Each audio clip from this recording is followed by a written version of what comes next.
Yes, it is. We are live, I guess.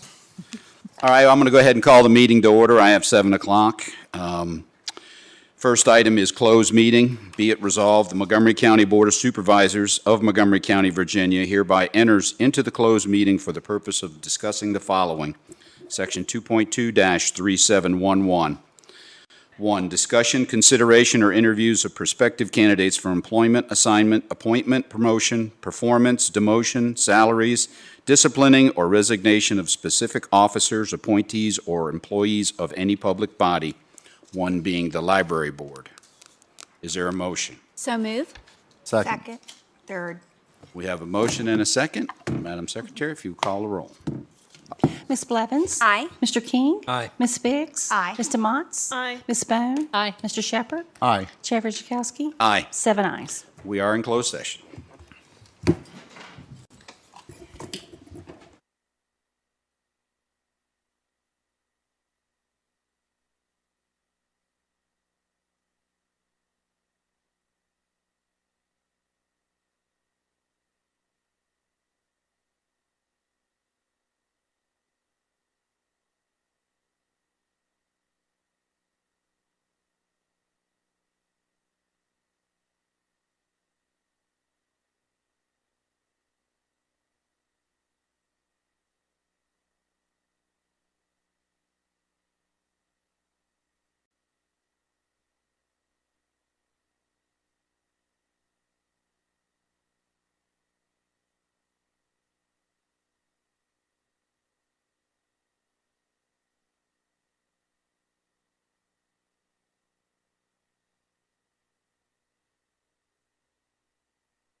get started again.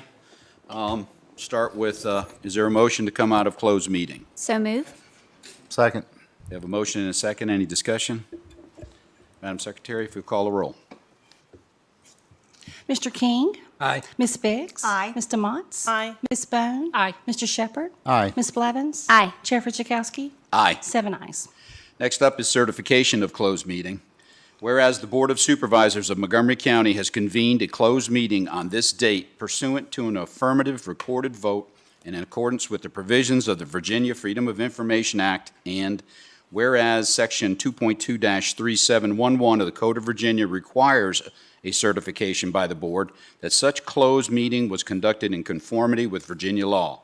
Now therefore be it resolved that the Board of Supervisors of Montgomery County, Virginia hereby certifies that to the best of each member's knowledge, one, only public business matters lawfully exempted from open meeting requirements by Virginia law were discussed in the closed meeting to which this certification resolution applies.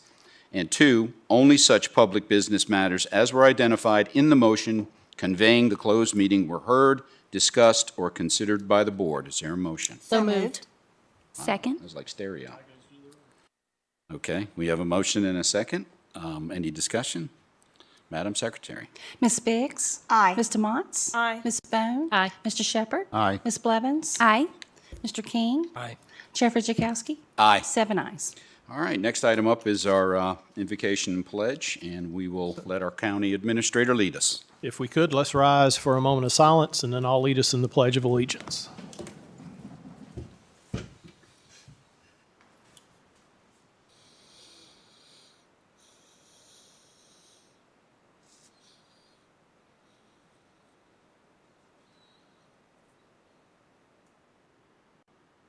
Let us pledge, please. I pledge allegiance to the flag of the United States of America, For which it stands, one nation, under God, indivisible, with liberty and justice for all. Thank you very much.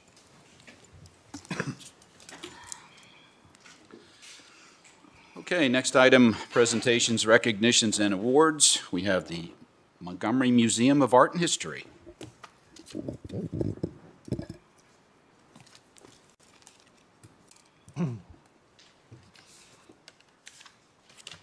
Good evening, Mr. Wojciechowski and council members and Mr. Meadows. I'm Sue Farrar, Executive Director of the Montgomery Museum of Art and History for the moment. I'm happy to come here, as always, to give you an update on our activities, our annual update, and to thank you so much for the support that you give us annually. It is critical to our sustainability and to help us carry out our mission here in the River Valley and the community. And certainly it's our hope that you will continue to support the museum and as we move forward with some very ambitious goals. Thanks to the master gardeners, our garden is a beautiful place of peace. We have visitors all year long, and it's a wonderful gift to the community.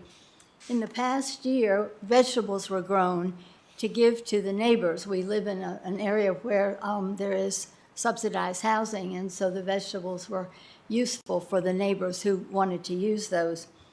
The art exhibit on the grounds is called Scenes from the Han Garden, and it features all things lovely and living, all kinds of, even a beautiful beetle. The addition to our museum grounds is a cow, which is in honor of the drone. It has wings, and he or she is happily grazing on the west lawn of the museum, so you can come by and look. It's kind of interesting. Our current history exhibit, with our compliments, features artifacts that are novelties that were given away by businesses. Businesses used to do that to attract customers, and some of them are really, really beautiful and quite useful. So it's a kind of interesting exhibit. A second main exhibit is very important. It's called the Montgomery History in 45 Objects. It is opened recently, and it contains some objects that have never been exhibited before. It looks at the county history of 245 years in 45 representative objects. So come and see N.L. Bishop's police uniform. It is tiny. he hadn't done much different, but he was a tiny guy, and he's maintained that. There's a coin silver pitcher, which we took extra insurance on, that was given to the minister of the Presbyterian Church, Nicholas Chevalier, on his retirement. And of course, the coverlet, which has been kind of in the news lately, made by a slave here in Christiansburg. Even with COVID-19, our galleries remained open except for the forced 3-month closure, and we were able to exhibit 7 artists, and 2 of the exhibits were student art, which we really value very much. So we as a staff are pretty non-technically oriented, and in closure, we had to get kind of creative to do some different things to still be on the map. During our closure, a staff member, Becky Novi, created a program called Education to Go, which is a series of kits that are to be used by elementary school students as they learn about 3 topics: past and present Montgomery County, map skills, and the Industrial Revolution. The next kit in progress is in partnership with Christiansburg Institute, and it will deal specifically with the Institute and the history of African American culture in Montgomery County. Each of these kits contains a very complete guidebook, a lot of activities, board game, we've created board games, and interactive artifacts that are really old things that are just great fun. So the program was developed and we were very excited, and boom, here goes the schools all being closed. So we partnered with VT Engage at Virginia Tech, and some students came and converted this to a digital version so it can be used virtually. So we're very excited about that. And it was chosen to be presented this year at the Virginia Association of Museums State Conference. Also during closure, we created videos. We didn't know we had a video capability or how to do it, but we did it. And we were on every week of the 3-month closure with something live about the museum. Plans for our expansion are moving along well. We received a planning grant from the Appalachian Regional Commission, and we will be implementing that in the next year and moving forward with those plans. We've consulted with several architects, but haven't chosen anybody yet, but we're moving along. Although all of our fundraising efforts were canceled, we were very fortunate to receive PPP funding and several CARES grants, so we at least stayed alive last year. And we did very well with the Give Local Day, which is, by the way, coming up. And we received an award for raising the most money for a small nonprofit, so we're very pleased about that, and that helped our economy a lot. The museum market, which we opened a year and a half ago, yes, in the Celtic Hall in Great Road on Main is still in business, and it's a little slower because everything was slower this year, but we are in business. I imagine you are aware that as of June 30th, I'm retiring as director of the museum. After my 12 years of service here, I have been so proud to serve the museum in this community. And I do thank you again for the support you have given over the years. And some of you have been here as long as I have, so I'm appreciative of that. And thank you so much. And I know that you will support my successor, Casey Jenkins, who I want to introduce. And if you can he say a few words? Sure. But in the meantime, do you have any questions? We can go around the dais and ask. Supervisor Shepard? I don't have any questions, but I really appreciate your service. Thank you. Supervisor Bone? I think that you called it the Museum on Market in the Celtic Hall is fantastic. Thank you. If anybody hasn't seen it, it's a great representation of the museum itself. It's just super lovely. And then also, congratulations on your retirement, impending retirement. And then lastly, yes, Give Local, NRV, by the Community Foundation, next Wednesday, midnight to midnight. Everybody should donate. There are lots of nonprofits that have matching dollars and non-matching dollars. Please go to Give Local NRV. Thank you. Thank you. Supervisor DeMonts? Congratulations on your retirement. Thank you very much for everything that you've done to preserve the history of Montgomery County and to make sure that citizens are also informed of the history of Montgomery County. Casey, you've got big shoes to fill, but I know you'll do a great job as well. So thank you for your willingness to come on board and take the reins. We are very lucky. Yeah, I know you'll do a great job, Casey. We're lucky to have you taking Sue's place. Thank you. Thank you. Supervisor King. I don't have no question, but I do appreciate everything you're doing. Thank you. Supervisor Blevins. Congratulations on your retirement, and again, an echo of thank you for your service for Montgomery County and the service and history. And we look forward for Casey. Congratulations on the new position, and we just thank you. Thank you. Thank you for your engagement here. Vice Chair.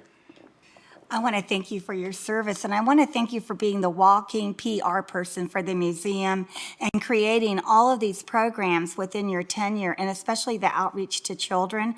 I think it's so important for the children of the county to know the county's history, and you've done a remarkable job. I have a very good staff. Okay. You'll be missed, and I know Casey's going to be calling you on your phone, so he definitely has your number, right? Speed dial already. Yeah, okay. Thank you. Well, I will just say thank you for all your service. I haven't been on the board as long as you've been at the museum. Nobody has. But I have been here long enough to see N.L. Bishop wear that uniform that you're displaying. So that's kind of neat that that's going to be in there. I'm sorry that you're leaving so soon. It looks like I'm going to be involved in a historical marker down in Allegheny Springs in September, and I think you all are have a hand in that also. So we appreciate all your service. County business, we're always there. Yeah. Well, go ahead and make your big introduction. I want you to meet Casey Jenkins, the new executive director of the Montgomery Museum. I'll be super brief, but thank you for giving us the time today.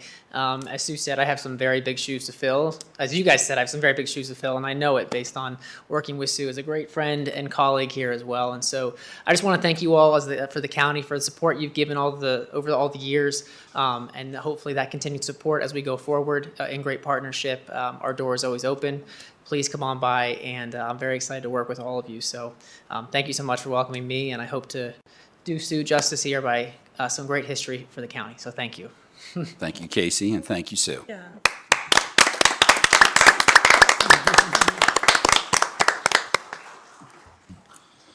Okay, next presentation up is Virginia Department of Transportation, our very own Mr. David Clark.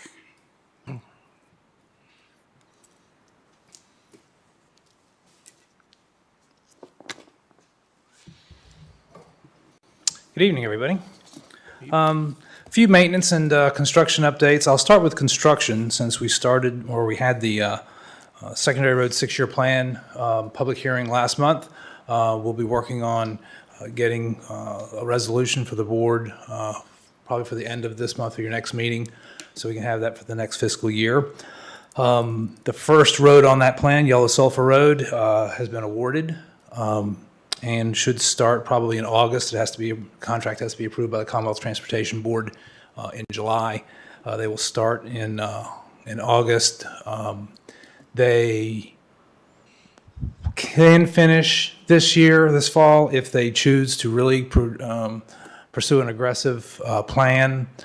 We have allowed them to proceed with the contract under the provisions that they could just get a lot of the grading work, all the main stuff done, and if it gets into the late part of the fall, where it's not good weather, it's too cold really to get good paving, we will allow them to pave it in the spring, which would require maintenance over the winter, which is not ideal, but it's better than not getting the ideal paving job if you do it too late in the year. So it's kind of at an awkward time of year. It's up to them as the contractor and the resources they want to put to it. We are working tomorrow. We're going to do it today, but we had a little bit of bad weather Sunday afternoon and evening. To work on a revenue sharing project the county has put half the money towards on Route 609 in Shawsville, Boners Run. We'll be surface treating, I think it was about 0.4 of a mile. Did some pipe work, and that would finish up that project. We've been working hard on trying to find a good project in that area. That was kind of the best we could come up with, but that should be done this week. And another project that's on your 6-year plan that's under construction right now, just getting started, is the culvert low water structure slab on Fairview Church Road. That's a project that we could not put unpaid road money on it due to the restrictions and what you can and can't use in your 6-year plan. So it took a while. It's been around for a long time, accumulating money that can be used on a hard surface road. And that's going to repair that structure, maybe raise it just a little bit. It'll still overtop in some really high rain events, as you know it's designed to do. But without a multi-million-dollar bridge, that's about the best you can do. If you build it up higher and higher and higher, you end up damming up water, and we have regulations against that. So we had to keep it a little bit lower than raising it out of the water. If you don't put a bridge, you're just chasing something that you're never going to. It gets very complicated when you're putting in larger and larger culvert. But anyway, that's going on. You've seen the notices. You also, Fairview Church Road is closed right now. Will be for a while until that's done. Moving on just to some maintenance. I mentioned the storms. We've had minor, nothing widespread, but spotty and some quite damaging, especially with some of the trees that have come down. In the meantime, we've been doing our normal end of year maintenance work of some brush cutting. Got the mowing on the primary is done. We're still got a long way to go on mowing the secondary roads. We're patching ahead of the paving schedules that are coming up. I'll get to some of those here in a second, as well as some pretty heavy patching we had to do on Switchback and Spalding. Also did some on Mount Zion and out Ellett Road. The Taylor Hollow shoulder is being reviewed for environmental because we're going to have to get down in the creek and build that back up from the bottom. But that is in our plan. We're getting our environmental people to look at that and get the permit written.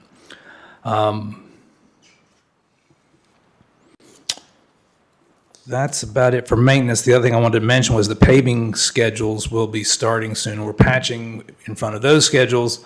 The biggest, I won't go into all of the paving projects, so some of them are kind of small, but we are doing about almost 2.5 miles of pilot road starting at the Christiansburg town limits and going toward Smith Creek Road. Doing some on, doing about 4.5 miles of McCoy Road. Those are the two longest ones. Some on Route 11 down in the Shawsville area, in the Roanoke County line area. Northbound on Route 11 coming into Shawsville from Christiansburg. And some on just a 3/4 of a mile on Route 11 closer to the Roanoke County line, south.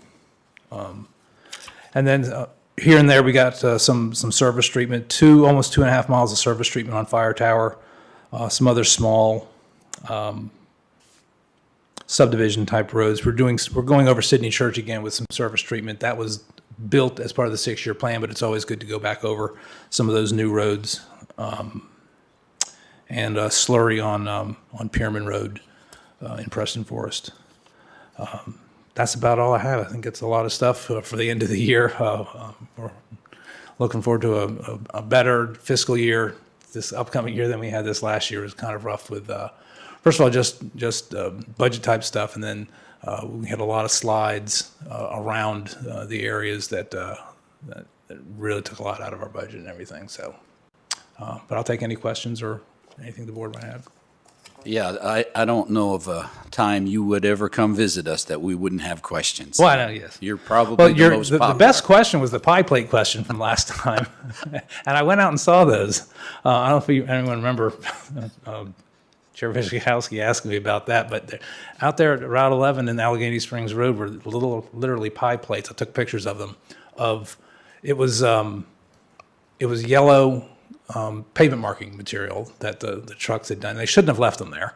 For one thing, it's messy. For the other thing, it stirs up questions from people. And I got a lot of questions on that. So hence, you got it. Yeah. But we appreciate that. But we'll go around. Supervisor Blevins? Any update on the status of the speed study for Route 114? I've not heard that one back yet. I'm going to keep on them. I know they have it, and I know they're looking at it, and I don't know how long it's going to take, but I'll keep pressing them on that. Okay, and then, of course, we did have that bad storm yesterday, Sunday evening, and there was a tree down on Vickers Switch, and it looked like it had been moved out of the road. Right It there. just kind of pushed out temporarily? Okay. And appreciate all the patchwork done. Of course, it's like you do it, and then you'll need it to do it again. Yeah. But it's always a busy time. That's all I have. Thank you, sir. Thanks. Supervisor King? I don't have a question, but I do appreciate what y'all do. I mean, I know you had a rough night last night. It was rough, yes. Supervisor DeMonts?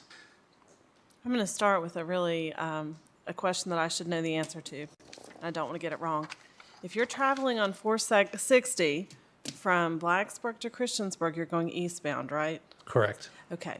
On 460 eastbound, right after the Price's Fork entrance, where you're joining the highway from Price's Fork, there's a soft spot on the left side of the road. Looks like a chunk of the pavement has come off. It's right at the yellow line, but I don't know if it's indicative of more problems along that pavement there.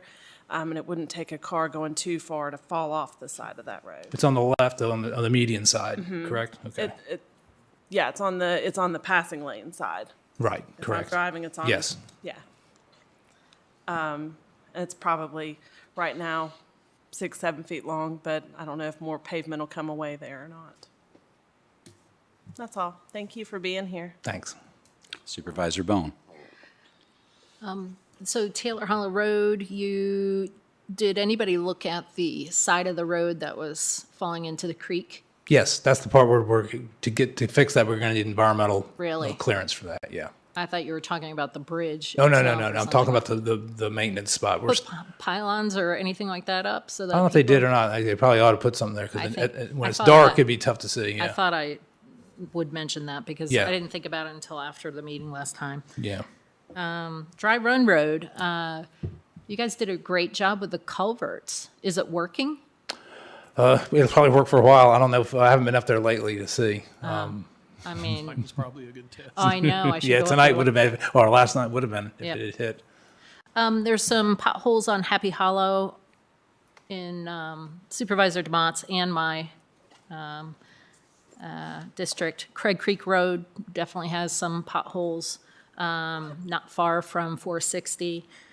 And speaking of, I'm talking about 460 business going from Blacksburg to Christiansburg, right in front of Lewis Gale Hospital, actually right in front of the oil change place that's in front of the hospital. The crossover has a big old gaping crater. And then lastly, I asked County Administrator Meadows to send you an email. Yes, I got that, yeah. Could you tell us more about your process and the different factors that you use to determine, once you get the data, what happens after that? Yeah, I'm getting an I can tell you my process. My process is to turn it over to traffic engineers in Salem.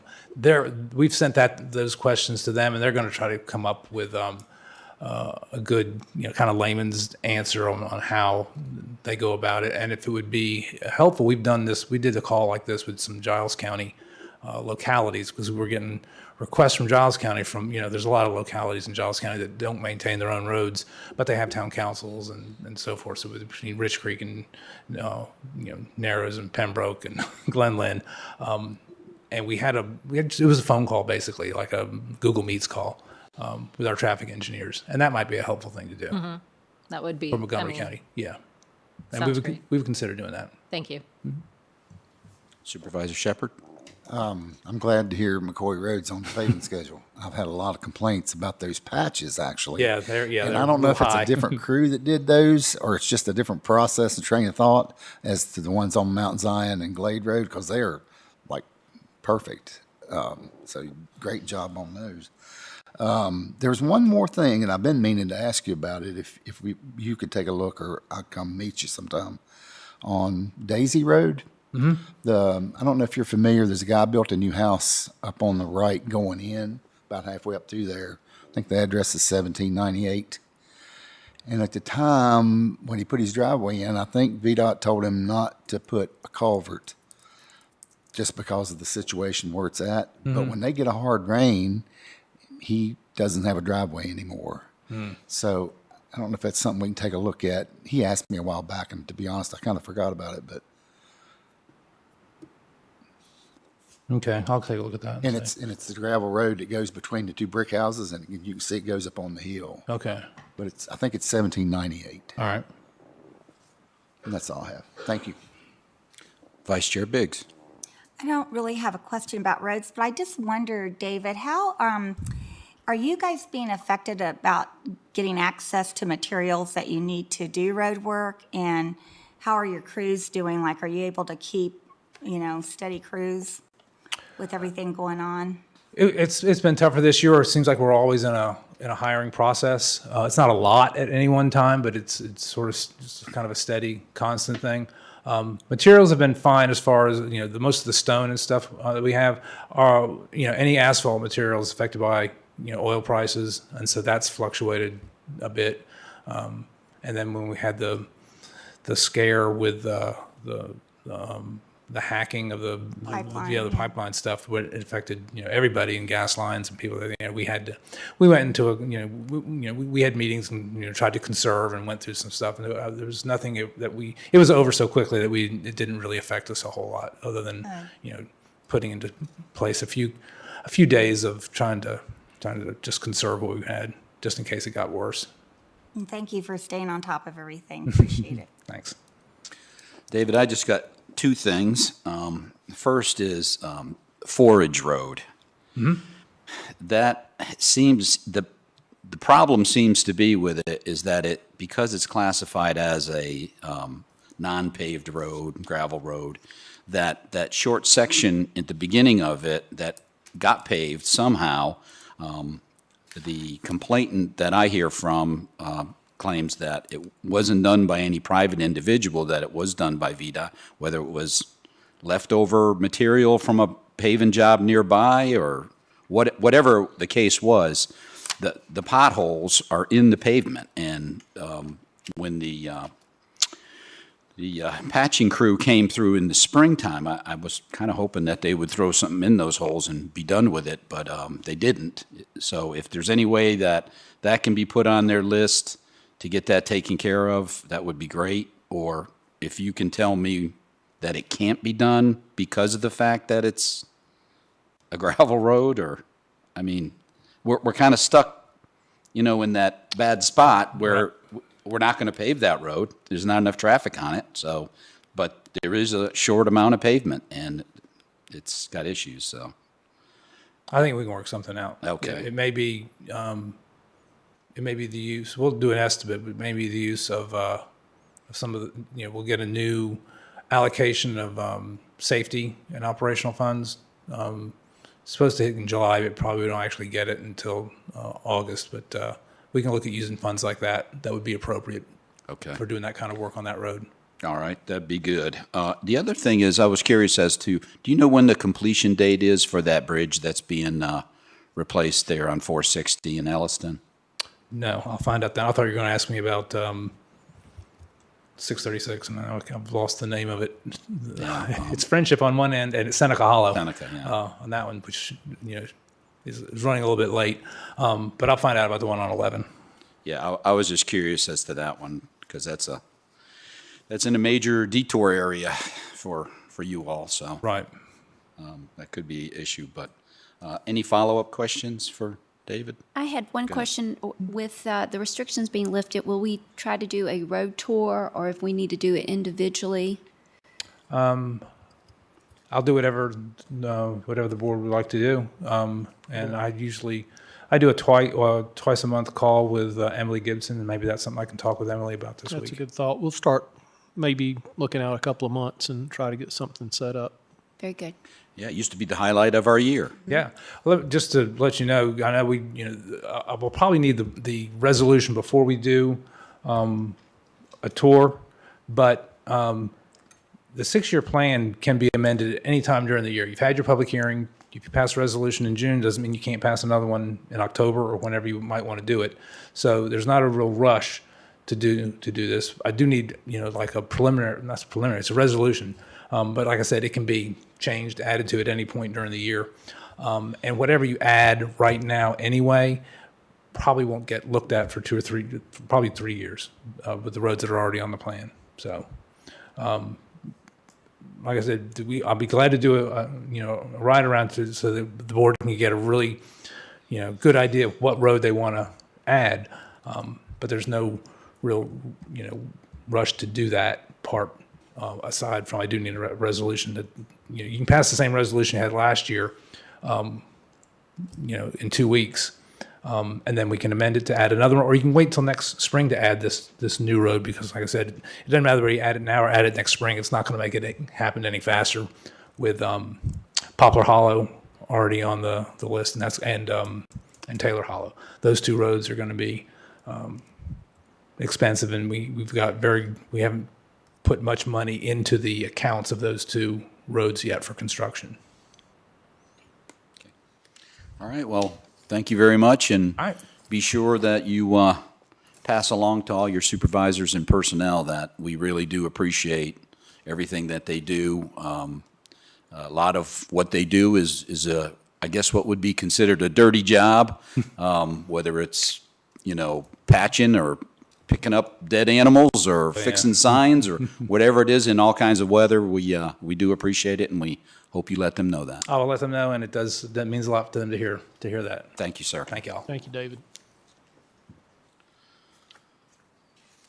All right, next up is the New River Valley chapter of Citizens Climate Lobby.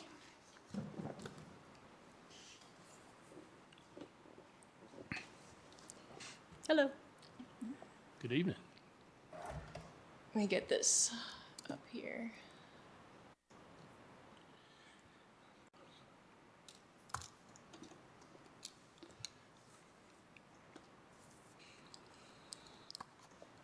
Okay. Hi, I'm Ingrid. Thank you all for hearing us tonight on behalf of the NRV chapter of Citizens Climate Lobby. We're volunteer-run, grassroots, and nonpartisan, building political will for a livable world. And thank you for hearing us on considering this resolution in support of a carbon dividends plan. And I'll provide some context now around what that means. So a really quick review. The climate's changing because in the Earth's atmosphere, which is good because it lets us live and breathe on Earth, since the Industrial Revolution, the burning of fossil fuels like coal, oil, and gas has created a buildup of excess greenhouse gases, since burning fossil fuels emits carbon dioxide, greenhouse gas. And the Earth is getting warmer as more of the sun's heat is becoming trapped in the Earth's atmosphere. And some of that CO2 is also going into our oceans and making the oceans more acidic. This is already having impacts on marine life. And the scientific consensus is very strong on this. According to NASA, 97% of climate scientists agree that climate change is happening. It's caused by increased greenhouse gases, and human activity is the leading cause. All the national and international academies of science agree on this. It's real, it's bad, and it's us. But what does a few degrees really mean?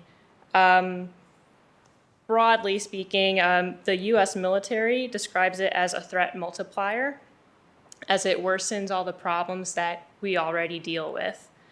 A few examples for our region, like with agriculture, for farming, planting and harvesting timelines have complications from, rising temperatures and changing precipitation patterns. And this can impact crop yields. There could be crop loss due to flooding and drought. And this also relates to our food security.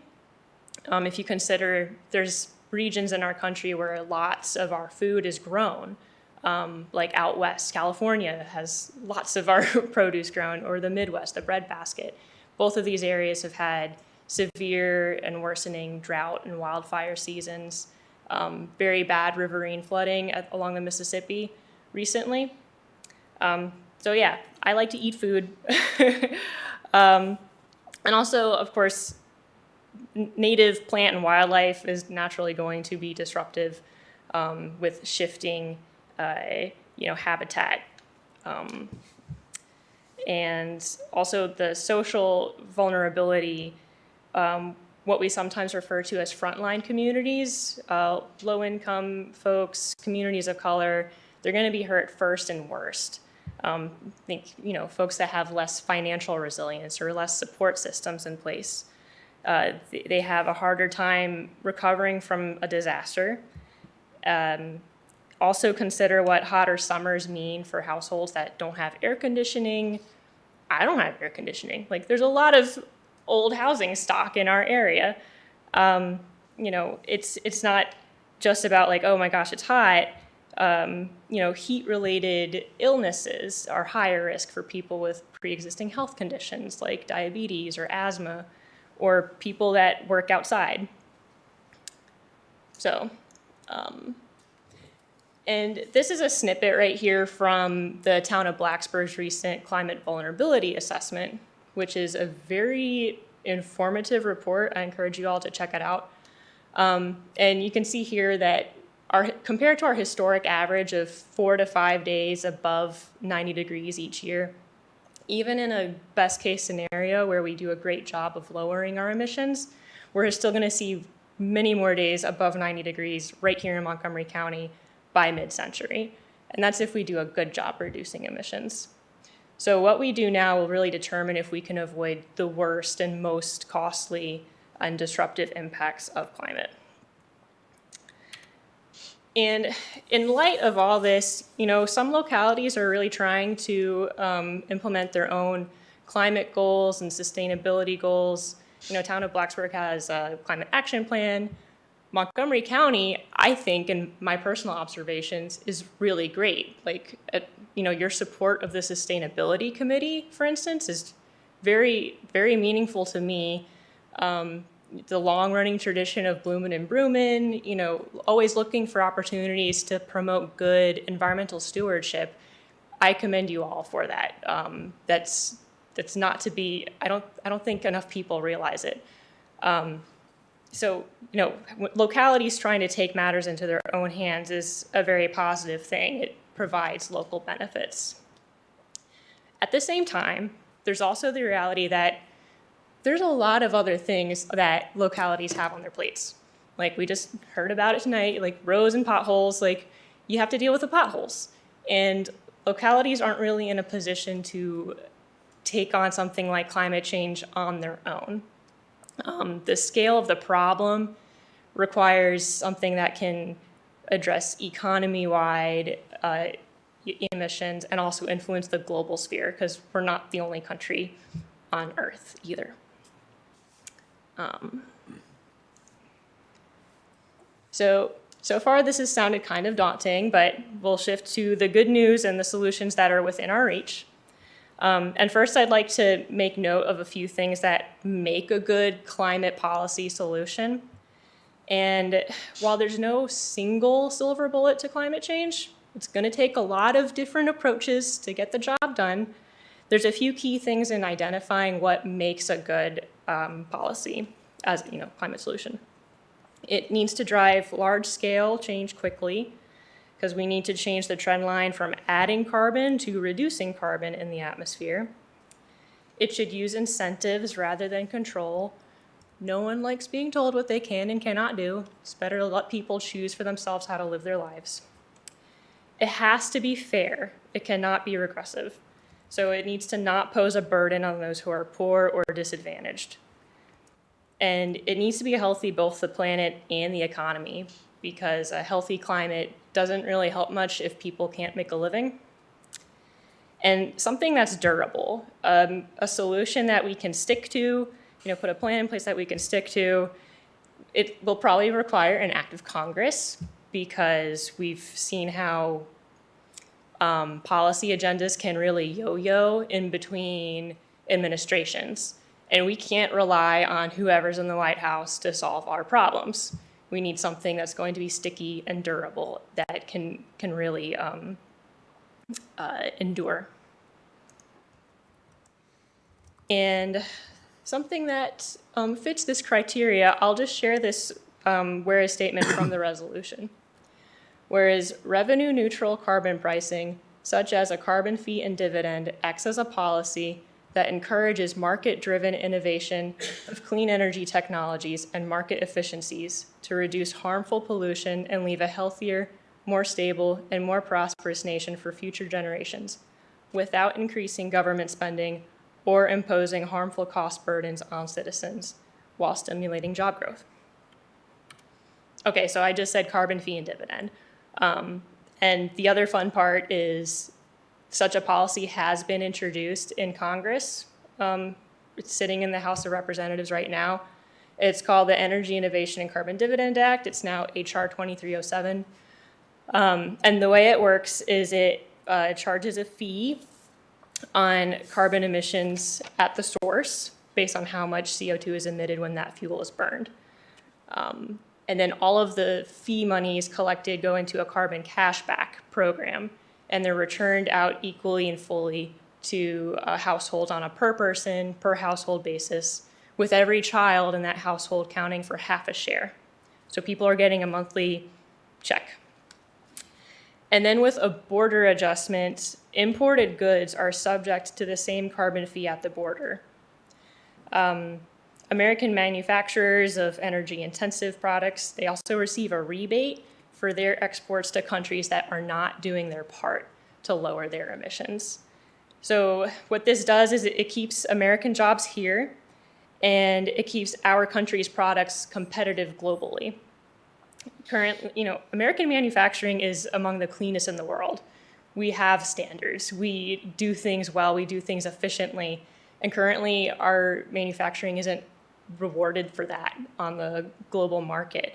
And this border adjustment, other countries no longer get a free pass to pollute. And this is a great policy because it's fast, effective, and good for people. In just by 2030, it would reduce America's carbon emissions by 50% and puts us on track to reach net zero by 2050. Since large industry and business, they all will compete to provide cleaner energy, private industry ends up doing a lot of the heavy lifting. There's a lot of innovation that's spurred from this, leading us to those, bringing that technology to market for ample, reliable, and affordable clean energy. And the co-benefit of reducing fossil fuel use is air quality is vastly improved since burning fossil fuels also emits lots of other toxins. CO2 itself is not inherently poisonous, but other things also burned and emitted. So improved air quality would save an estimated 4.5 million lives, American lives, through 2050. And more money in people's pockets, which is always good from this carbon cashback. And that last part about the good for people, it's with the cashback, it's very important because we wouldn't support a climate policy that burdens underprivileged or marginalized people. And multiple economic studies of what a carbon fee and dividend would do find that the majority of households end up with more money in their pockets, and low-income households typically benefit the most. And this actually makes sense when you consider that low income tends to indicate smaller carbon footprint. Higher incomes, they have bigger houses, they own more cars, they just buy more stuff. And on the, in the big picture, people living on the smaller budgets, that dividend goes a lot further for them. And high income folks too, they can manage their exposure to higher prices by, it's that consumer choice. the price is right there to help guide decisions. Carbon costs are determined by behavior and not income. And carbon pricing is good for the economy. It's actually it's the most cost-efficient way to drastically lower our emissions. It's estimated that the net benefits are $800 billion each year, when you account for the health benefits and, all of that. On the flip side, if we don't take action, economists estimate that global wealth could fall 25% by the end of century, with an increasing number of Americans falling into poverty. And there is broad support for carbon pricing. There are many other cities and counties around the country that have passed resolutions, like the one that you're considering here, town of Blacksburg included. There's a few others listed, but there's some 140 specific to this policy, and there's others that have even made more general statements about, federal climate action. The 3,500 economists there listed at the bottom is in reference to an economist letter that ran in the Wall Street Journal in 2019, I believe, and it was signed by 3,500 plus economists, some of which are from Virginia Tech and Radford. And here's another quick view of some other names that have, made statements of support for carbon pricing. The U.S. Chamber of Commerce is a more recent one. They're calling for a market-based approach. Treasury Secretary Janet Yellen, Senator Romney, and some local businesses right here in the New River Valley. And I'll just leave it here with this closing statement of the resolution, urging Congress to enact without delay the Energy Innovation and Carbon Dividend Act or similar carbon fee and dividend legislation to reduce the harmful impacts of climate change. And I hope I stayed within my time limit. I think I'm happy to take questions. I understand you have a whole meeting ahead of you. Okay.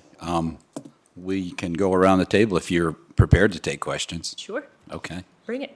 Supervisor King, do you have any questions? No, don't have no questions. Thank you. Okay. Supervisor Blevins? Ingrid, thank you. I love the enthusiasm and appreciate the presentation. And this all sounds really great. However, how can you guarantee it's not going to be regressive? Because it's basically a tax on those companies, and then their prices will go up, and that will come down to the consumer. Explain to me how we can make sure, or how you feel that this would not be regressive? So I'm also happy to share the studies that I referenced about seeing how the different income levels come out. And it is expected that costs would be passed downstream to the consumer. Everyone's getting the same dividend, again, per person. So like a household with, 2 adults, 2 children, that's 3 shares. The low incomes, or the lower, or even like you and I right here, we're not the big emitters of CO2 emissions. We're not like the big users. So all of the fossil fuels that are being charged that fee, there's a big pot of money there. And as that's redistributed out, if you're living on an income of, $20,000 a year, even $100 check each month, that's the amount more that you're paying for energy or gas. It's the dividend exceeds your increased costs.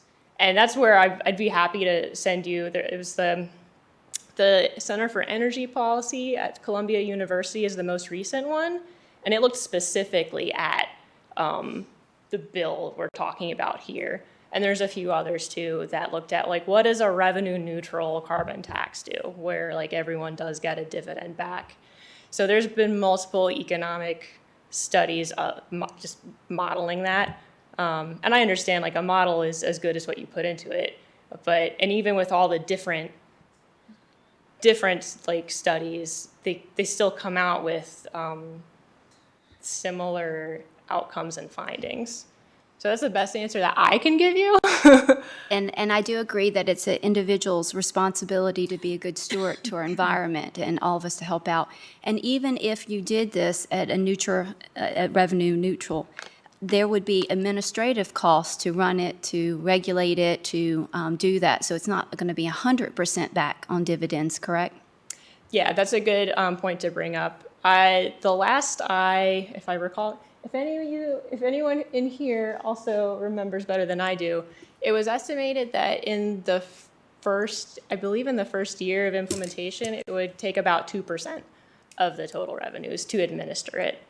And, as far as like dividend payments or like payments from the government goes, like we just saw that several times in the last year, and it felt like maybe a bit of a heavy lift. There's people you need to find, but on a practice makes perfect. Like we've already proved that we can do this, that this is something that administratively can be done and has been done. And you already stated that the U.S. is doing very well, leading on trying to do clean and compared to other countries. Mm-hmm. Even if we were able to do this, what kind of substantial impact would it mean if no other countries are doing that? So, fun fact. The U.S. is one of only 2 developed economies currently with no carbon price. One of 2. Australia is the other one, and they kind of have a little bit of, they're still ahead of us. And God, I could spend all, because the border adjustment, because that's really where the global influence is brought into play. The EU right now is planning for their own border adjustment. They have a carbon price, and now they're looking to incorporate a border adjustment. So American steel and American cement and the EU is our largest market to export to, and we're about to be less competitive because we don't have our own carbon price. If we put on a carbon price, then we can just play equally under the World Trade rules and start building this club of and China and Russia have both already started making moves. They've started considering I guess we should consider a carbon price or a stronger one because China has one. But the EU, by doing this, of looking at a carbon border adjustment mechanism, it's already started lighting the fire underneath Russia and China's butts. So we can have influence. Very good. Thank you so much for your presentation. Thank you. Supervisor DeMotts. Thank you for being here. And I know that you guys, your team has reached out to every member individually. I completely support your efforts and your organization. My question is more probably for Craig. I know we don't have this resolution on our agenda tonight because I expect that we might have some questions that we need follow-up from you guys on. But how soon would we be able to move to an agenda with a resolution like the one proposed? I think once the questions are asked and information shared back with the board, the chair and vice chair will talk, and if there's a consensus to move it back onto a future agenda, we'll get it on. I've had considerable citizen emails from citizens within my district that are specifically identifying themselves as residents of my district. And so I don't know if other board members have received the same, but I've had considerable emails in support. So I don't have any questions for you because you've done such a wonderful job explaining it. But to the chair and vice chair, I would very much like to see a resolution come up on a future agenda. Thank you. Supervisor Bone. I too have received calls and emails, and I especially like the calls, not that I don't like the calls from other people by any means, the Republicans come right out of the chute. I'm a Republican, I'm a business owner, and I support this. And I'm like, great, wonderful. I support this too, you know. So I do have some questions though.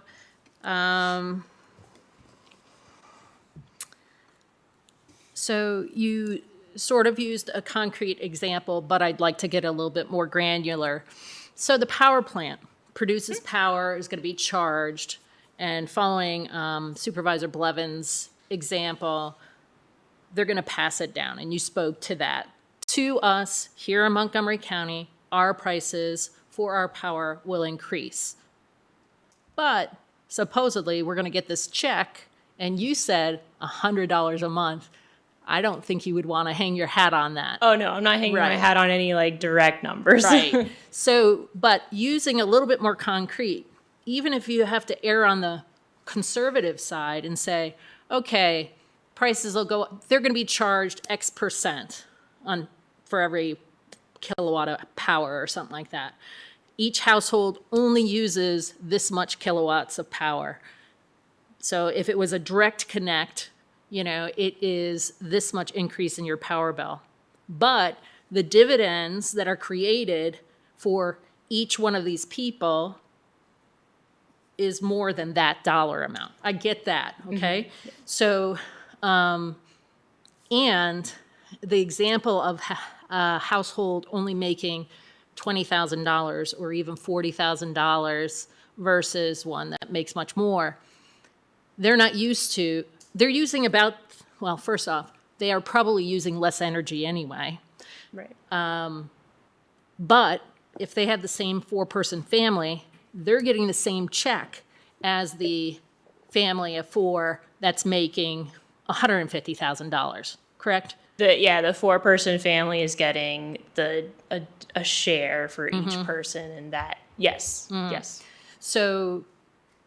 And it's each dividend is the same amount. Right. So the example of a family making $20,000 or even $40,000, they're not used to getting that kind of check just out of the blue because, so theoretically it makes sense, but I'd like to actually see a kind of a concrete example. That's the first example. The second example is, let's throw a manufacturer in the middle. Power goes up. They pass it on to the manufacturer. The manufacturer has to increase prices. It all goes down to the consumer. Okay. The consumer is going to get a piece of, you know, that carbon dividend. But is the price going to increase more? You know, so I'd kind of like to see a little. I'm not asking for to the 10th of a cent by any means. I'm just saying, let's see the example in even conservative numbers, most conservative numbers. So that's what I'd like to see. And I know you mentioned the Center for Energy Policy from Columbia University. Great. You know, maybe they've got, I bet somebody out there's got some, you know, concrete examples. I can dig up all the examples I can find. If you like. So you were saying the United States was one of two, along with Australia. What countries are the most successful with this? Well, Canada has the closest thing to this, and it's been working. I'm getting lightheaded. Sorry. Are you okay? Yeah. Canada has something very similar to this. Can somebody get her a chair? Yeah, thank you. Hey, Craig, grab. Do you need some? Can like somebody get that chair for her, please? Yeah, I'm sorry. This is so embarrassing. Ingrid, do you need like some chocolate or granola or something? You may want to speed this up a little bit.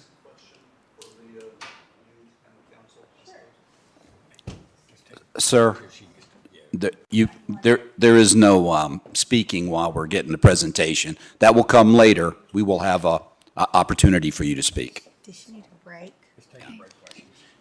Ingrid, do you want to just take a few minutes break? Yeah. Okay. All right. We're gonna take a 5-minute break, and we'll be back at let me see. It's 8:15, 8:20.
go sit back No running in the hallway. That's all we need to do, is fall down. Oh, yeah.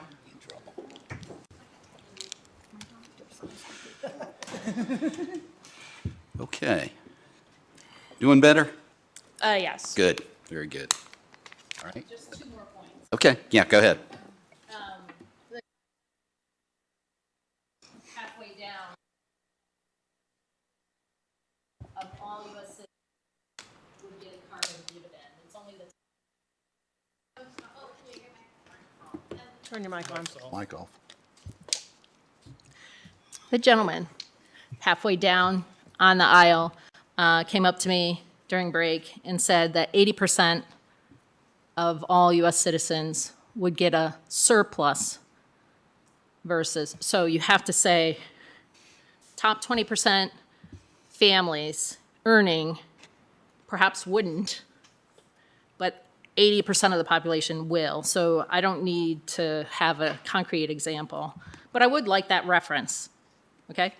I did ask you about the countries. You were about to start to talk about Canada, if you would just take Yeah. 15 seconds to explain that. Canada has they've got like a patchwork and then like a federal, because a lot of their provinces already implemented some kind of carbon pricing mechanism. And then for the last ones that didn't, there's a federal level policy, which is basically a tax and dividend, fee and dividend. They don't have a border adjustment at this point, but they're also eyeing that too. So everyone around us that trades with us is going to start charging us for our products that don't have a carbon price on them. Perfect. And yes, I would agree. I would love for this to come up for a vote so that we could pass it. Thank you. Supervisor Shepherd. I don't have any questions, thank you. Vice Chair Biggs. Well, I'm just excited that you're here, and it's just about time that we looked at our future and started taking care of it. So I'm in support of this, and I want to thank you for, I know this has been over time that you've brought this to our attention, so thank you so much for coming tonight and being here and explaining it, and I'm supportive of Supervisor DeMontz and Supervisor Bone and getting this on the agenda. So thank you. Thanks for hearing us. Ingrid, I don't have any questions right now, but we appreciate you coming. We appreciate your persistence in wanting to do this, and we thank you very much. And what we're going to do is I'm going to ask this board if there's any follow-up questions that we send them to Craig, and he can kind of collate them together and get them to you, and that'll give you time to answer them. Sure. So, Thank you. again, thank you very much. Thank you, Ingrid. Thank It's hard to stand up there in front of a crowd. You did great. I'm going to eat dinner after this. So. That was hard. All right, next up is a public hearing for the Community Development Block Grant, the Neighbors in Need program. Now, this is a specific hearing, and we had a sign-up sheet, but we don't have anybody signed up to speak on this. But I see somebody coming forward. We have a brief presentation. Yes, sir. Okay. What we're going to, we'll get into the rules afterwards. You go ahead and give your presentation. She is subbing for Emily this evening. Emily wasn't able to be here with us, so Lena, appreciate you being here. And Thank you. I'm happy to be here, and sorry to miss Emily, but thank you so much for having me. My name is Lena Schneider. I am the manager over at Millstone Kitchen, shared use commercial kitchen over at Price's Fork. And yeah, here today to give a little update about our Neighbors in Need program, which has been running since the spring of last year, and you may remember it. We've had 2 public hearings now, both at the onset of the program and for the first extension. So just a little overview. Basically, at the beginning of the pandemic, we had this commercial facility that is designed to provide space to small businesses, most of which were not operating during the past year, but there was a huge demand for prepared meals from local area food and security agencies and food banks, and so we sort of pivoted our operations to respond to that, and we're working with a few different caterers to prepare meals and working with 6 different distributing agencies around the county to get those meals to housebound seniors and low-income families and folks who needed access to food. So starting in May of last year, we had an initial request to Department of Housing and Community Development for a 6-month program targeted to serve 500 individuals. And that was approved, and we had a very successful program and surpassed our goals of serving nearly 750 individuals using a couple different caterers and agencies, and served over 10,000 meals between July and December. We had run a pilot program of this before making that initial request, just based on individual community donations, and we found a lot of local support from people who are really excited about this initiative, and we heard from all of our partners that this was filling a real need. So based on the success of that first 6 months, we, with the county's support, of course, thank you so much, requested an extension for the program for another 6 months to basically replicate what we had done for the first round. And there is still a big continued need, as a lot of the folks were still feeling the impacts of COVID. We had an additional public hearing and fulfilled all of our requirements for DHCD for this grant and to ensure continued compliance. So we are now having our second and final request to continue this program. We're expanding it. We're adding an additional distributing partner based on feedback from the community saying we still have all these folks who need access to prepared meals. That is something that makes this program unique in the area, as a lot of food banks are relying on non-perishable products and individual ingredients. And this is a real, basically like a home-cooked prepared meal that if you're a senior once a week or someone who can't get out to go prepare something, this is a really kind of a special meal, and we've been getting great feedback from all of those recipients. So this proposal would be to continue the program for an additional year until June of next year, 2022. So to basically replicate our past year and expand it to serve even more folks across Montgomery County. Here's some photos, meals in action, and you can see our kitchen in the photo. This is one of our caterers, Hazel B. Catering, preparing meals, and also Karen Nelson of Warm Hearth Village, who's one of our key partners for this program. So essentially, I'm also here to say thank you. This program has been really exciting. We've been able to use our facility. We've gotten a lot of support, and obviously Montgomery County has been an integral part of that, as well as the New River Valley Regional Commission. So thank you all for your past and current support, and I'd be glad to take any questions or comments. Does anyone have any questions? You do? All right, we'll go around the room then. Supervisor Shepherd.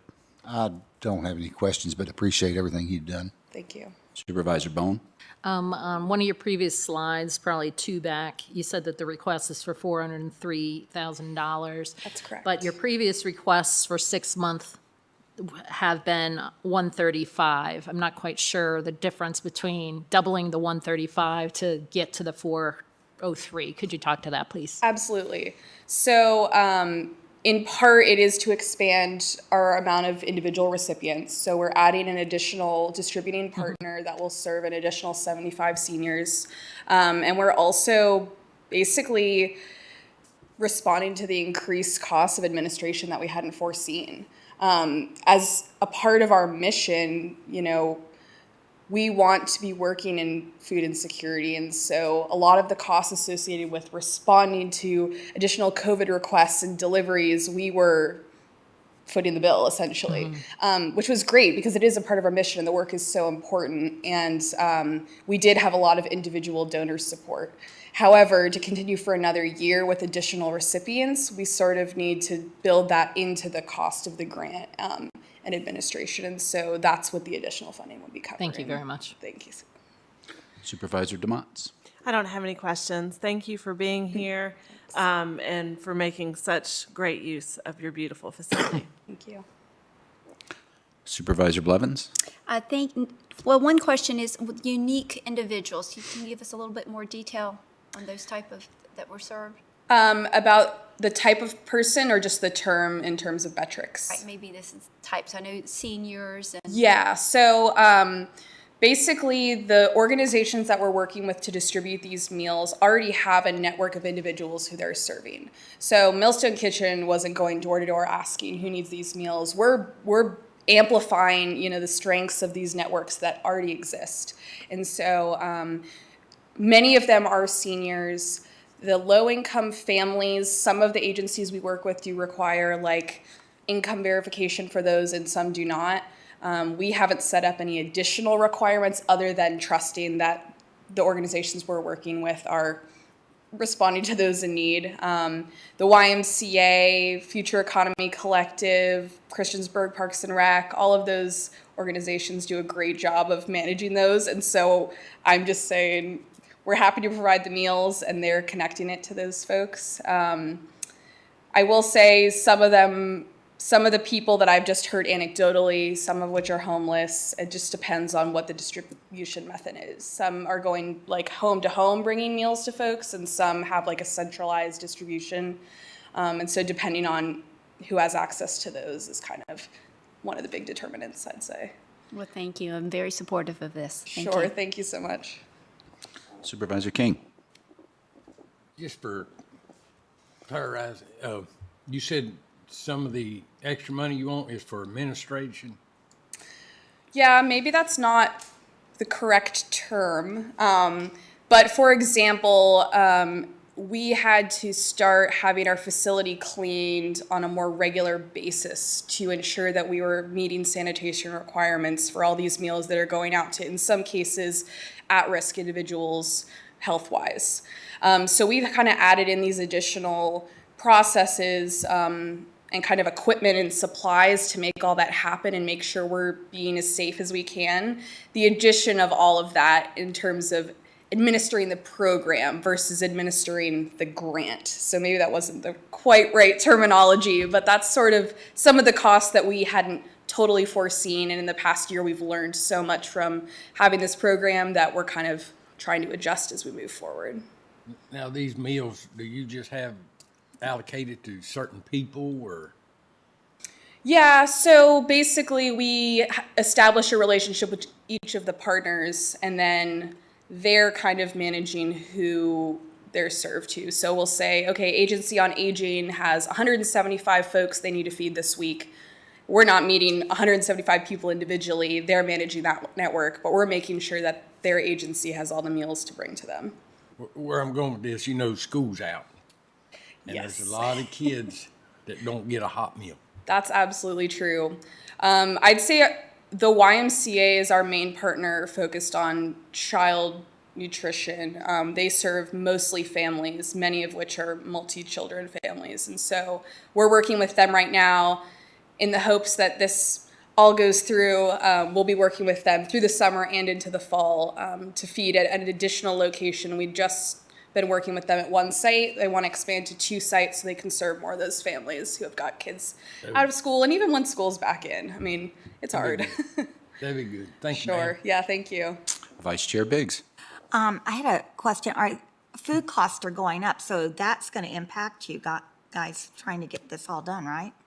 Yeah, so the way that it's been working is we have a partnership with these caterers and we pay them per meal so that they can manage their staff and food costs, which is one of the big benefits of this program. They would have basically gone out of business because they weren't doing any events and they were able to keep their staff on. So in a way, the food cost is sort of absorbed into their portion of this. We're paying them for their meal and that's their territory. The one thing I will say that's been really nice is working with a lot of these agencies. For example, the NRV Glean team, we've been able to get some donated produce locally to kind of absorb into these meals to offset some of those rising food costs. And it's a great partnership. Well, I just think it's a great example of grassroots at the very very level of, and then reaching out and then all the connections. I think it's a wonderful program. It's something that really needs to be bragged upon.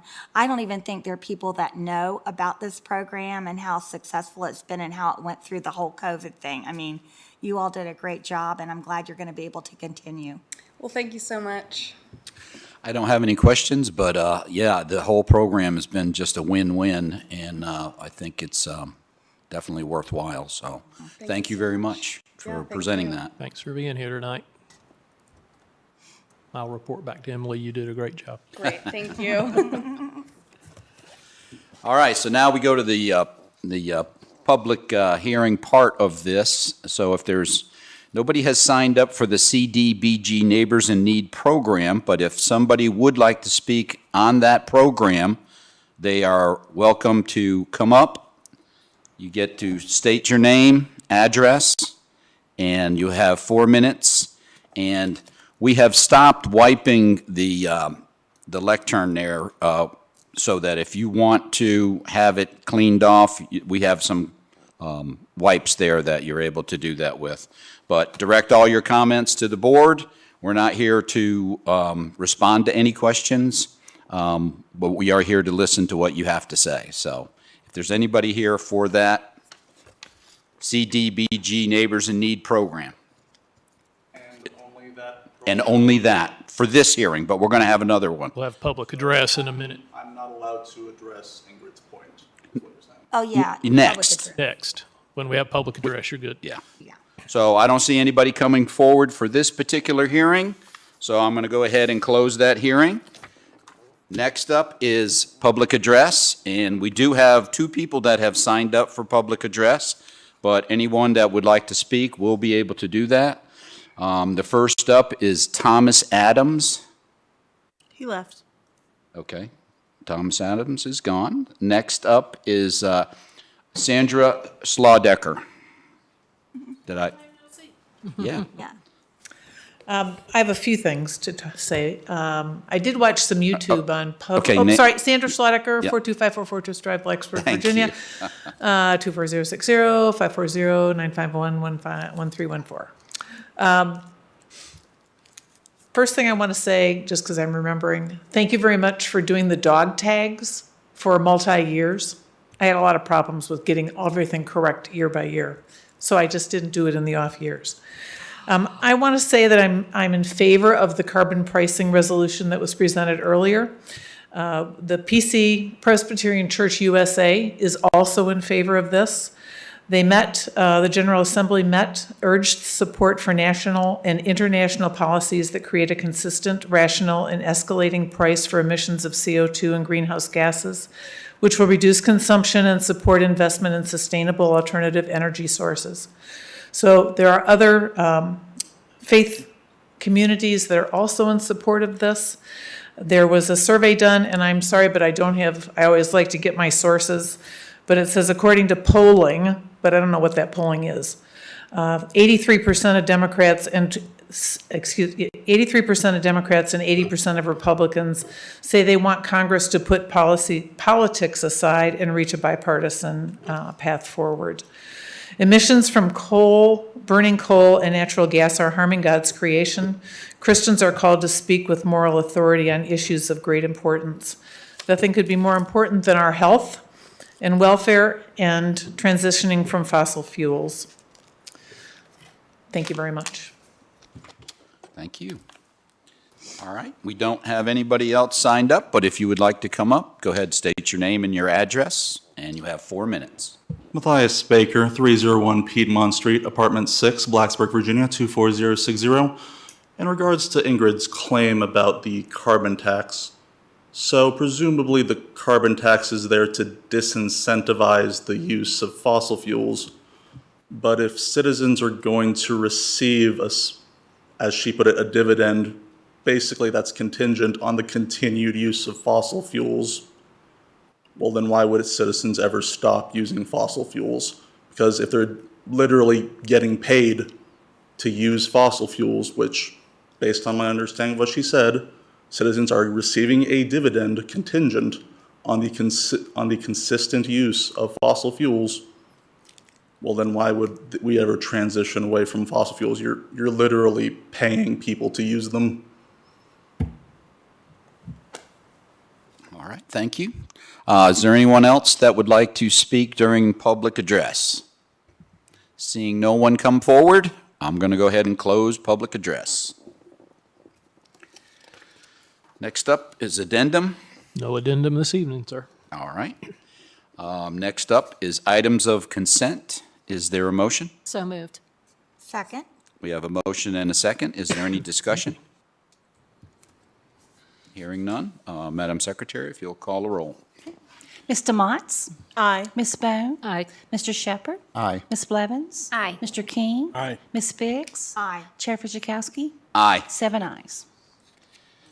Okay, next up is our new business.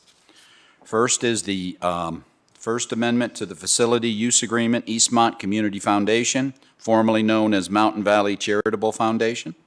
Is there a motion? What's it worth to you? Just kidding. I'll make a motion. I'm helpless here. Second.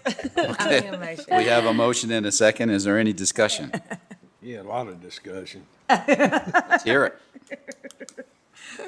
Mr. Chair, I will mention that they have had some changeover with Mountain Valley. As you mentioned, it's now Eastmont Community Foundation, and Lauren Tate is working with that group, and I've exchanged emails with Lauren, and I think they're going to continue to be a good group to work with.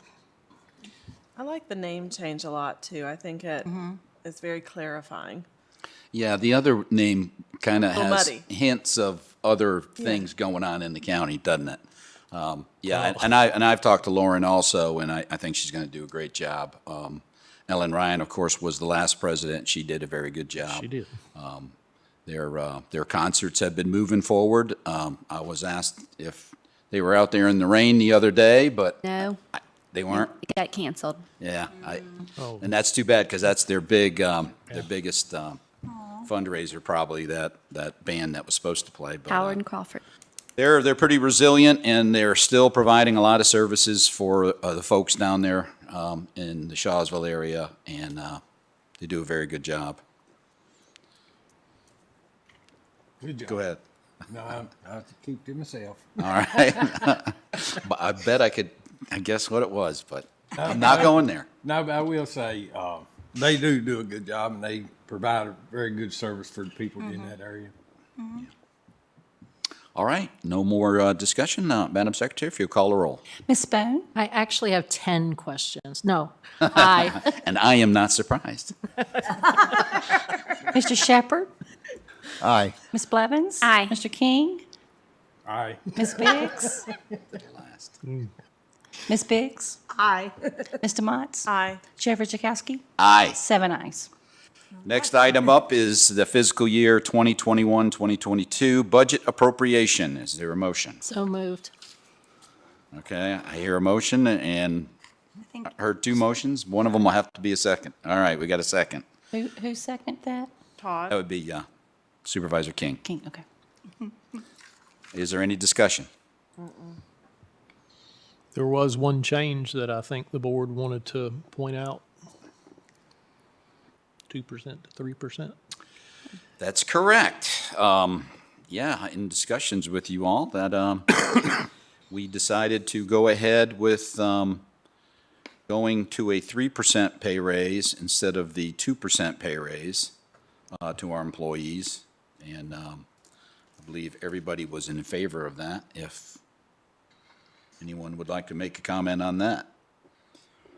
I just appreciate all the hard work the staff has done this past Thank year, and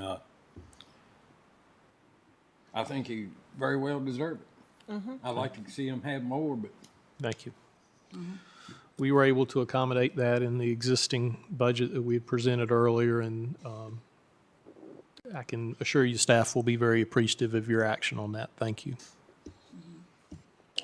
Okay. Madam Secretary, if you'll call the roll on that one. Mr. Shepherd? I need to read a disclosure statement, correct? Oh, yeah, that's right. Sorry, Marty. I dropped the ball on that one. Yeah. Go ahead. Pursuant to State and Local Government Conflict of Interest Act, I, Darrell Shepard, a member of Montgomery County Board of Supervisors, make the following disclosure. As a member of the Board of Supervisors, I'm expected to participate in the discussions of and to vote upon adoption of resolutions appropriating the FY 2021-22 county budget, which includes the appropriation of school division operating budget and the adoption of a resolution appropriating supplemental state funding to the school division operating budget, both of which provide funding for all school employees. My wife and I are currently employed in positions with the Montgomery County Public School System, and our annual income exceeds $5,000 annually. Being a member of a large group composed of employees of the Montgomery County Public Schools, the members of which are affected by the adoption of the resolution appropriating the 2021-2022 county budget and the resolution appropriating supplemental state funding to the school division operating budget, both of which provide funding for all school employees. I'm able to participate in discussion and adoption of both of these resolutions fairly, objectively, and in the public interest. Therefore, I will participate in the discussion of and vote upon the approval of the resolution appropriating the 2021-2022 county budget and the resolution appropriating supplemental state funds to the school division operating budget, both of which provide funds for all school employees who work for the school division. Aye.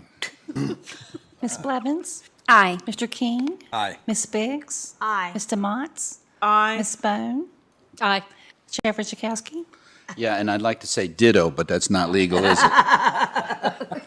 So I have to read this disclosure statement also. Pursuant to the State and Local Government Conflicts of Interest Act, I, Steve R. Fidzikowski, a member of the Montgomery County Board of Supervisors, make the following disclosure. One, as a member of the Board of Supervisors, I am expected to participate in the discussion of and to vote upon the adoption of a resolution appropriating the fiscal year 2021-22 county budget, which includes the appropriation of the school division operating budget and the adoption of a resolution appropriating supplemental state funding to the school division operating budget, both of which provide funding for all school employees. Two, my wife is currently employed by the Montgomery County Public School System, and her annual income exceeds $5,000 annually. Three, being a member of a large group composed of employees of the Montgomery County Public Schools, the members of which are affected by the adoption of the resolution appropriating the 2021-22 county budget and the resolution appropriating supplemental state funding to the school division operating budget, both of which provide funding for all school employees.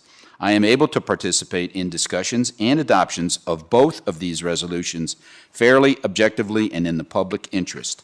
Therefore, I will participate in the discussion of and vote upon the approval of the resolution appropriating the 2021-22 county budget and the resolution appropriating supplemental state funds to the school division operating budget, both of which provide funds for all school employees who work for the school division. A copy of this disclosure has been filed with the clerk of the Board of Supervisors. Aye. 7 ayes. Thank you very much. I have to read it again. No. Good. See, Marty, he fixed that problem. Set the Yeah, supplemental. he put them both in one statement, so. Way to do us a Next solid. up is the school supplemental appropriation to the fiscal year 22 approved budget. So moved. Second. We have a motion and a second. Any discussion? Just one question. Has the state already transferred this? Won't do it until after July 1, right? Fiscal year. This is for next fiscal year. This is for, Hadn't transferred it yet? no, this is for the new fiscal year starting in July. You think they're going to write a check against the account? Any other discussion? Madam Secretary. Ms. Blevins? Aye. Mr. King? Aye. Ms. Biggs? Aye. Mr. Motts? Aye. Ms. Bone? Aye. Mr. Shepherd? Aye. Chair Chakowski? Aye. 7 ayes. All right, next up is reports. County attorneys first. No report, Mr. Chair. You're not even going to report you won tonight? No, I'm not. Hey, I think we ought to make him read this. A fine job writing the disclosure statement, yes. All right, next up, County Administrator. Thank you, sir. 2 items, actually 3 items, maybe 4. No, I'll stop at 3. First, it's great to be back in this room. Ms. Laudecker, good to have you with us. It was good to see an audience out here tonight, and we look forward to continuing those in the months ahead, although we will be making some modifications to this room in the coming weeks, and that will require us to relocate to MP2 for a while. But we're excited about making the improvements that have been long discussed in this room, so we look forward to getting that underway, hopefully 1st of July. I did want to share with you that the Treasurer's Office many years ago accepted PSA payments, and then the former treasurer did not want to do that anymore, so we moved that collection up to finance, and at the time Angie, as finance director, and her folks took that over and did a great job. We have been discussing with the treasurer, and the treasurer has agreed to move those payments back down to the treasurer's office. So when folks come in for PSA payments, they don't have to come upstairs. The treasurer's office will be a one-stop shop. So And there's a box, right? Like I There saw is. the box where you could put everything in. there is, and staff really appreciates Helen St. Clair for being willing to do that. That will help us tremendously. And then last thing I wanted to mention, it's the season of softball now, and if you're interested in watching the Babe Ruth 12U softball tournament at Motor Mile Park, it starts next Monday at 6 o'clock. Those are always fun events. That's something that I spent many summers out on the field with my girls doing, and I told Mitchell I hope to get out there. But if you're looking for something to do Monday, Tuesday, Wednesday next week, show up out at Motor Mile Park and you can watch a good softball game or 2. Thank you. All right, thank you. Next up is board comments, and starting off with Supervisor Bowen. This Friday is the 1st or 2nd Juneteenth state holiday. I was curious if the county takes Friday. We do. We do. Sign on the door. Awesome. Yes, ma'am. So, Thank you for mentioning that. I should have mentioned that as Yeah. well. We're closed Friday. I do understand that the Christiansburg Institute is going to have some festivities this coming weekend, so I encourage everyone to participate in that. I would like to recognize the Blacksburg High School boys tennis team for winning the team of the, I think it's 4A statewide championship, which is the 2nd time that they've won. It's pretty exciting. Last time was 5 years ago. And the #1 player in the state in 4A, which is the 2nd time, I believe, that they have done that. So that was pretty exciting. I do want to thank all my constituents that voted for me. Even if you didn't vote for me on last Tuesday, that's okay. I'm still your supervisor, and I hope to represent you as well as I can. Don't forget to vote in November 2nd. I'd like to be reelected officially. Thank you. Supervisor King. I don't have no report, but I would like to thank Connie and them in the electoral office downstairs for all their hard work. And I know they're going to have a busy November because there's a lot of people on the ballot for November, Blacksburg and Christiansburg. And if you see some of them out there, just stop by and tell them how much we do appreciate what they do. That's all. Supervisor Blevins. No report, just that wanted to thank Onward for their investor social that they had last week. It was good to hear an update and their mission and goals. And also wanted to congratulate Lewis Gale Montgomery Hospital for their new state-of-the-art catheterization lab, and congratulate them for their continued commitment and dedication to our citizens and to healthcare. Thank you. Supervisor DeMotts. Craig stole my thunder. No report. Sorry. I was going to report on that tournament. I'm sorry. I'm kidding. I mean, I was going to report on it, but you did it much more eloquently than I would. It will be fun. It's going to be great. Supervisor Shepherd. No report. Vice Chair Biggs. Well, I just have a comment about how you guys get a written up thing for your disclosure. Because back in the old days, Marty would write it in his handwriting for us to read. And sometimes I couldn't read it. That would be a and group I was helping. Because I think lawyers and doctors must go to the same handwriting school. So I remember I was trying to read it, but so you guys are really lucky to have it all printed out like that. So, way to go, Marty. So, and then I agree with Todd. I did say something to the people in the registrar's office because they really worked hard on the election. It went really well. And then I just wanted to tell you all that I did finish my last meeting with the State Executive Council for Children's Services. It was really, really sad because you know how much I've enjoyed working on that. And one of the things, I did serve the 2 terms, so it was 6 years, but it went by so fast. But one of the things that's going to come up and they're looking at is, you know how we send kids to private day? And, you know, it's very, very costly. And so one of the things that is happening at the state level is looking at giving money to school systems so they can have programs that can take care of the kids, you know, within our county, within all localities. And so that is a big thing, and I won't be there to see that through, but they have a working group on it.